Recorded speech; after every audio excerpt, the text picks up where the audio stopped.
Welcome everyone to this morning's digital breakfast. We've got three fantastically erudite speakers who are going to talk about what they think is important for the next 12 months. We're seeing a lot more video being shared and getting some really big numbers. I really like this example. So this is the Russell Brand interview. So on YouTube that got 10 million users.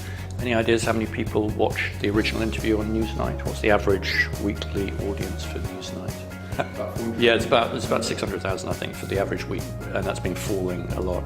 So you can see actually that so a lot of people say, well, television is still absolutely king, but in terms of certain types of content that appeal to particular niches, you can see the changing power in terms of the power of these alternative distribution systems as against television. It's obviously not for every type of content, but for this type of, there's some amazing examples of how, if you want to reach particular groups of people, digital is so much more effective at doing that if you have the right content. And having a kind of useful people culture isn't just about external actions for the customer as well, it's about internal changes.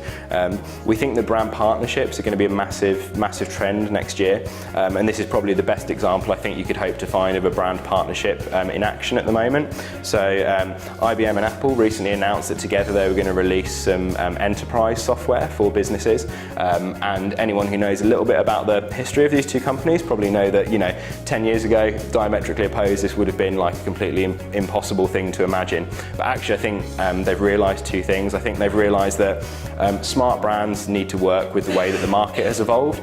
Two things that aren't going to change. One is that Apple hardware is everywhere and lots of business people have iPhones, and secondly that IBM have fantastic analytics and insight at business level in software. So by coming together, these two brands can actually create something really useful for the customer and actually probably create the best product in the market that's going to mean that all the other people around the edges aren't going to get a look in.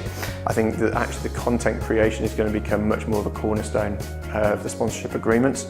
So you'll start to see those actually being put into the contracts that are there. I think also sponsorship assets will start to get used in a much wider content marketing sense as well. So if you look at somebody like Waitrose, they have their own Waitrose magazine, they have their own Waitrose iPad app, which gets fantastic traffic and converts well into the store. They've also got the sponsorship of the England cricket team, so I would expect at some point you're going to start to see that maybe some of the players are actually then going on and doing the cooking, so then they're actually starting to join the dots between the assets that they're sponsoring and the way that they're able to create content.